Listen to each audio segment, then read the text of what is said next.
Hey everybody, Captain B-Nard back here with another Wi-Fi battle. So today we have a battle against Paolo, random person offline. And so yeah, looking at their team there, looks to be pretty powerful stuff. Definitely appears to be a sand team of sorts. Looking at my team, it is the same one that I've been using the past several games here. So what do I want to lead with in this one? Hmm. I think we'll go for the Swampert in this one, actually. Seems like it might put in some work. And yeah, we'll see how that works out.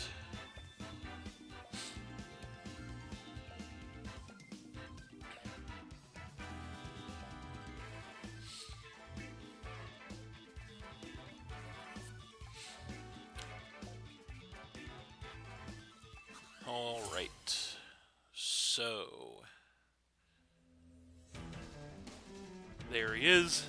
And it looks like he is going to lead with the Tyranitar as we lead with the Swampert. So this thing is going to get the Sandstream to get the Sandstorm up right away. Now, we have a couple of options here to face this thing down. I think probably what we're going to want to do, because he could stay in, but I kind of don't know if he'll want to. I think we'll make the safe play and just go straight for the flip turn. I think that's what we want to do. And he does just go straight for a Stealth Rock, get that entry hazard up on us, which is not the best as we don't have a way to remove that. But we are going to go ahead and flip turn, which does some decent chip damage to this thing. Takes him down by about a third, and then of course we do get the pivot. So off of that, I think we will come in with, what do we want to come in with to face this thing down? What do we want to come in with to face this thing? That is a good question. I think we'll go for... that is a good question. What do we have for this thing? Not a lot. We'll go for the Alchemy. I think that's probably our best bet to face this thing down, so that's what we're going to do. So there it is, and we just take the Stealth Rock damage, and we are also going to take the Sand damage, and then we're going to get that HP back with the Leftovers. So in this situation, I think our best play is going to be to go ahead and I think we'll go straight for the Alluring Voice.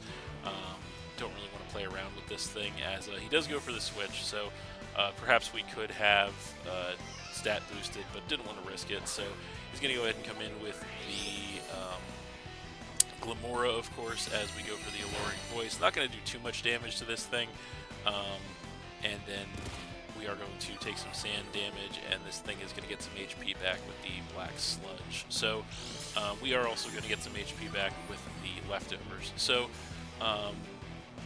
we're in an interesting situation because obviously we could Terra here and possibly take this thing out with a Terra Blast ground. I kind of want to do that, honestly, because I feel like that's our best way to deal with this thing. So we're actually going to do that. We'll go ahead and Terra Ground. Yeah, we'll do it. We'll go Terra Ground, Terra Blast to try to take this thing out as he actually double switches. So might be scouting for the Terra there, which is pretty smart on his part. But no, he goes ahead and comes in with the Magnezone, interestingly enough, and that thing is not Air Balloon, so it is going to be in for a bad time here as we're going to go ahead and terrestrialize our Alchemy once more into, of course, the Terra Ground, losing our prior weaknesses, and of course getting access to that valuable Terra Blast ground, which we will go for right now. It is X4 super effective against the Magnezone. If he's not sturdy, it should surely take him out, I should say.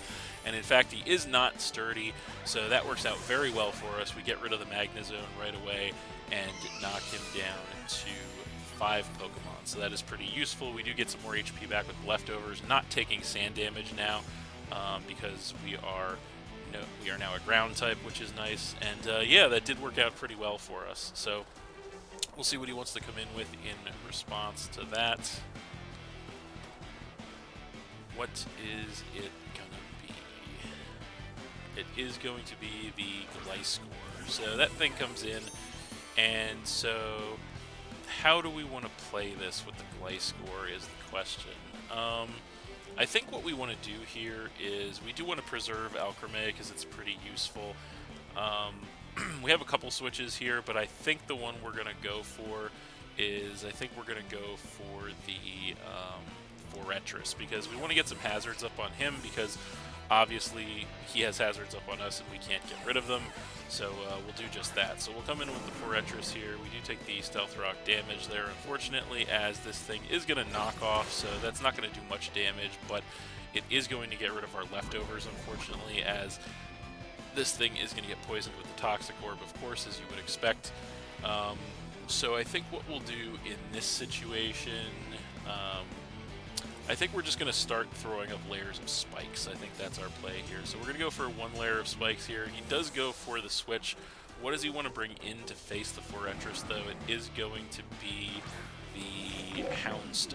Okay, so that thing's coming in as we do go for the first layer of spikes, so that's pretty good. We're going to get the first layer of spikes up against him, and so, yeah, I'm not 100% sure what he's going to want to do with this thing. So how do we want to play this? I feel like we could just continue to go for spikes, because I don't know that this thing actually gets any fire moves. So yeah, we'll go for another layer of spikes, see what he wants to do. We actually outspeed him, interestingly enough, so I don't know what's going on there. He might be going for a counter or something. So we get the... oh, no, never mind. So, yeah, we get the second layer of spikes, which is nice. He goes for the Roar to phase us out. Now, what are we going to get forced into here is the question. It is going to be the Raikou. Okay, so that's not terrible. Raikou comes in. We do take some Stealth Rock damage there. We have the pressure coming into play. So... we do take the sand damage as well. Now, the reason that's not too bad is because now we're in, we can go for a nice powerful choice specs attack here. Obviously, he has multiple ground types, so going for the electric attack is probably not going to work out too well for us. I think we'll make the safe play and just go for the Scald. So yeah, that's what we'll do. We'll just Scald here. He is going to go for the switch. Like I said, he has multiple ground types to switch into here. But he is going to go ahead and switch into the Garchomp. So that's kind of fine. He is going to take 2 rounds of spikes damage there, which is nice. And we go for a Choice Specs Scald here. And we actually miss. Okay.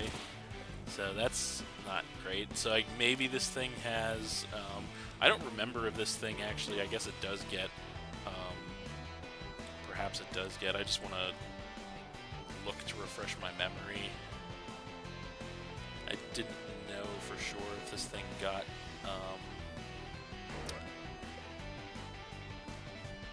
Sandveil. Yeah, so it gets Sandveil. So, so yeah, so that's unfortunate. I feel like we switch here just simply because there's no reason to stay in on this thing.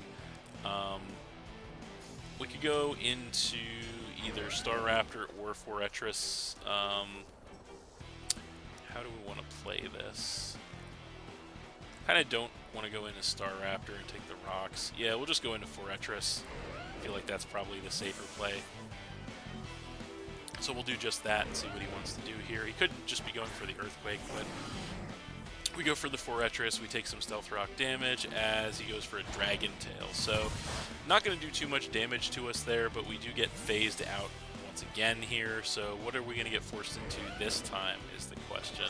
It is going to be the Raikou once again. So Raikou just keeps getting pulled out here, unfortunately. We do take more Stealth Rock damage, have the pressure coming into play once again. Sandstorm is going to go away, which is nice, which means that the Sand Veil will deactivate. So I think rather than play this game of just switching around here, I think we'll just go for the Scald again here. As he does stay in, we go Scald. And we miss again somehow, so I guess he must be Bright Powder or something, which is really awful and dumb, but I guess that's a thing. So yeah, so we get taken out with an Earthquake and we go down to 5. So yeah, that kind of sucks. So yeah, what do we do to deal with this thing is the question. I think how do we deal with this thing? I feel like we have to go into Swampert. I feel like that's really our only answer right now. We could try to get more spikes up, but no, I think going into Swampert is probably the best play, so that's what we're going to do. So yeah, it's really annoying that we had to miss 2 attacks against this thing with Raikou, but we come in with Swampert, we take some Stealth Rock damage. He probably doesn't stay in here, but on the off chance that he does, I really just kind of want to go for an Ice Punch, because if he does stay in, that takes him out. So yeah, let's just Ice Punch on him and see what he does. He does stay in, goes for a Dragon Rush. We do take it. It takes us down by about 50%. We go for the Ice Punch. Thank God we don't miss another attack on this thing. And the Ice Punch will one-shot that Garchomp, getting it out of the way finally, which is incredible, and knocking him down to, I believe, 4 at this point. So we did have to take a big shot on Swampert, but kind of just is what it is. We kind of just had to do what we had to do there to get rid of that Garchomp. Definitely with those misses was a nuisance, but yeah, we'll see what he wants to come in with in response to that. It is going to be the Houndstone once again. So he comes in with that, and he is going to take 2 rounds of Spikes damage here. Now, in this situation, this thing will outspeed us, I believe, so I kind of don't want to take a big shot with Swampert, but at the same time, because Swampert could be useful, but unfortunately it is only sitting at half health right now, so I don't know how much more useful it could be, potentially. Sucks that we had to lose Raikou, but how do we want to play this? Do we try to save Swampert? I feel like we just go knockoff here. I feel like that's probably the best possible situation. So we'll just go knockoff here. So he does go for the last respects and take us out. So that is unfortunate. Band moves are powerful, but unfortunately he also takes some damage with the Life Orb there. So we go down to 4 there, so that's not great. And yeah, now we have to decide what we want to do here. I think our best play to face this thing down, our best play, I think our best play will be to come in with Staraptor. So we'll come in with Staraptor. We will get the Intimidate to, we'll take the Stealth Rock damage, of course. We will get the Intimidate to lower this thing's attack. And I kind of doubt he stays in here. So I kind of want to just U-turn as much as I want to go for a Brave Bird. I think U-turn's a better play because I feel like he doesn't stay in here.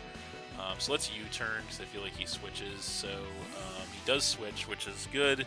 What does he switch into here? It is going to be the, of course, Glamora. So that thing comes in, takes some Spikes damage, which is nice. And now we get to go for the U-turn, which doesn't do much of any damage to this thing. It does trigger the Toxic Debris, of course, to set those Toxic Spikes up on us. And we do get the pivot, so I think we're certainly going to want to go ahead and come in with our Pecharunt at this point, because we don't need Alcremie getting poisoned. So I kind of want to come in with Pecharunt. Yeah, I kind of want to come in with Pecharunt. So yeah, I think if Pecharunt's doing anything this game, it'll probably be now. So we'll come in with Pecharunt to get rid of those Toxic Spikes straight away. We do take the Stealth Rock damage, of course, and then we are going to get some Black Sludge recovery. So these things, as this thing will get some HP with its own Black Sludge. Now these things a lot of times do carry Earth Power, unfortunately. We probably can take one. So I feel like the best thing we can probably do is just try to chip this thing down with a Shadow Ball. I don't think there's much of a point in setting up here, since we probably can't take 2 attacks from just about anything. So yeah, we'll just go Shadow Ball, see what he wants to do here, as he goes for a Spiky Shield, interestingly enough. So that is going to buy him a turn. We could have tried to set up on him, but guess couldn't have predicted that. So obviously the Shadow Ball not going to do anything, just going to stall out another turn of Black Sludge recovery for both of us. And we are getting the Black Sludge recovery first, which seems like we might be faster than him, which would be good. So yeah, I think he doesn't really have a really good... I mean, I guess he has the Tyranitar set that he could easily switch in, but we don't really have a good attack to hit that thing with anyway. So we'll just Shadow Ball again as he does stay in. So we get the Shadow Ball off. How much damage is it doing to this thing? Quite a lot, actually, as takes him down by about to about a quarter HP, which is pretty nice. And then he goes for a Sandstorm to manually set the sand up, interestingly enough, as we are going to take some sand damage, get some Black Sludge Recovery. He's going to get some Black Sludge Recovery as well. So definitely seems to be more of a support set here on the Glimmora, interestingly enough. Now, I feel like he might actually go ahead and... Spiky Shield again. So I kind of want to take this chance to Nasty Plot. So we're going to actually go Nasty Plot this time and see what he wants to do. He does go Spiky Shield, so we get the prediction there, which is actually awesome. So he Spiky Shields, and now we get a free Nasty Plot. So it's going to go ahead and give us that sharp special attack increase, which means Pecharunt could potentially do some solid damage now. So we're going to take the sand damage, Black Sludge Recovery, all that good stuff, and he's going to get the Black Sludge Recovery as well. Definitely not enough to survive a +2 Shadow Ball. So I think our best play here is just to go for the Shadow Ball. So that's exactly what we're going to do as we go for that Shadow Ball.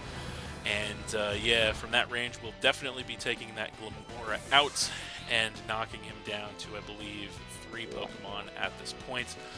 And of course, we are going to go through the motions with the sand damage and Black Sludge Recovery once more. So we'll see what he wants to come in with in response. It is going to be the Gliscor, unfortunately. So the reason this is unfortunate is because, unfortunately, we can Terra, but or no, we can't Terra actually because we already Terra'd. Never mind. I was going to say, even if we could Terra, unfortunately, we are Terra Poison, which means that we wouldn't actually lose our weakness to ground, which kind of sucks. But yeah, so having said that, I think our best play here is just to go for that +2 Shadow Ball. So that's what we're going to do. And we'll see what he wants to do. So he does go for the knockoff. We can take it. Actually doesn't do too much damage to us. Gets rid of our Black Sludge, as you would expect. We do go for the Shadow Ball in return. Fortunately, Pecharunt's very bulky on the physical side. +2 Shadow Ball, not quite enough to take the Gliscor out, but it inflicts massive damage to that thing as we get the special defense drop. I'm going to go through the motions here with the sand damage and, of course, the poison heal on his side. So I feel like he could potentially protect here. I kind of want to go for a recover. He might have protect, and if he does, he might go for it here to stall another turn out, but he knows can't take. You know what? I am going to recover here. I feel like recover's the play. He does protect. Okay, so we do get it right, which is pretty awesome. So he protects. We do get the recover off with the Pecharunt, which is amazing. That's going to go ahead and put us right back up to full health, which is going to be handy. The Sandstorm is going to go away, and the Poison Heal will heal him some more as we are starting to push the edge of the timer. Going to try to play quick. Just going to click Shadow Ball here. No reason not to. We are still at +2 special attack. If he stays in, it'll definitely take him out. He does go Earthquake. We should take it, and indeed we do. It takes us down to about half health. We go for the Shadow Ball in return, and that will certainly take the Gliscor out from that range, knocking him down to, of course, 2 Pokemon, I believe, here. So Pecharunt putting in the work here, getting us back in the game, which is pretty awesome. Unfortunately, now he does come back in with the Tyranitar. He does take 2 rounds of the Spikes damage, and he does get the Sandstream to put the Sandstorm back up. So this game might all just come down to that Houndstone at the end of the day, unfortunately. But yeah, I think the only thing we can do here is try to attack this thing. So I think we're just going to go Malignant Chain as it's the better attack. We actually do outspeed him, get the Malignant Chain at +2. Not enough to take him out. We do get the Poison, which is nice. That's going to be key here, I think. And we do get the Poison Puppeteer to confuse him as well, obviously. So that is pretty amazing for us. He is going to be confused on the Tyranitar. Is he going to hit himself or break through? He does break through, unfortunately. Go for the Crunch. We do actually survive with 13 HP. But then the sand damage comes through, and we survive the sand with 1 HP. Pecharunt hanging on. So this is Pecharunt's game right here, ladies and gentlemen. Refusing to be denied. We're just going to click Shadow Ball here, and from this range, I believe the Shadow Ball will take the Tyranitar out and knock him down to just 1 Pokemon. So Pecharunt absolutely did its job in this one, as unfortunately this turn it is going to succumb to the sand, taking it out and knocking us down to, at this point, I believe, 3 Pokemon. So the Houndstone is the last one on his side. We have 3, so we're going to go ahead and come in with our Staraptor on the double down. With less than a minute to go, of course, he comes in with the Houndstone. Does take a double round of... we take of course, the rocks. He's going to take the Intimidate and a double round of spikes. We're going to play around with the Intimidate here, unfortunately. We're going to go ahead and switch into our Forretress as fodder at this point. This thing is certainly going to be Sand Rush, which means it's going to outspeed even the Scarf Staraptor. So we're going to go ahead and come in with the Forretress. We do take the Stealth Rock damage as this thing goes for a Psychic Fangs. Actually does not take us out here, even with a critical hit. And does take some damage there. We have 1 more turn left, so we're just gonna click Earthquake here, as he actually is gonna go ahead and just forfeit the game there with seconds left on the clock. So we are gonna end up winning that one 3-0 against Paolo. That was a really good match, actually. Very close, very competitive. Unfortunately, it did come down to the timer there. I should say 3-1 victory, not a 3-0, but a 3-1 victory there against Paolo as we go ahead and back out there.